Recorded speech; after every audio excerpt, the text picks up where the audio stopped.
Devotional series episode 1. ఇప్పుడే మేము స్టేషన్కి అయితే వచ్చేసాము. టైం ఆల్మోస్ట్ 5 అయిపోయిందనమాట.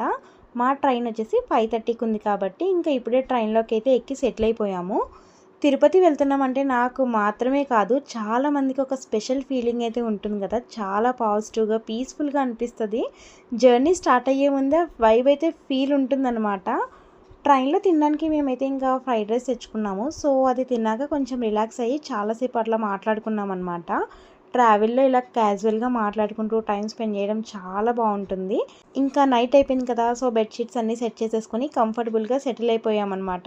మాకు ఎప్పుడు తిరుపతి వెళ్ళినా కూడా లోయర్ బెడ్సే వస్తాయన్నమాట. బట్ ఎవరైనా అడిగితే ఇద్దాం అనుకుంటాము, మా అదృష్టం ఏంటో కానీ ఎవ్వరూ అడగరు. వెళ్ళినప్పుడు వచ్చినప్పుడు కూడా మాకు లోయర్ బెడ్సే వస్తాయి ఎప్పుడు. సో మన డివోషనల్ ట్రిప్ జర్నీ అఫీషియల్గా స్టార్ట్ అయిపోయింది. నెక్స్ట్ వ్లాగ్లో ఇంకా ఎగ్జైటింగ్ మూమెంట్స్తో కలుద్దాము. Don't miss the series. Please stay tune to funny couple diaries. Please subscribe.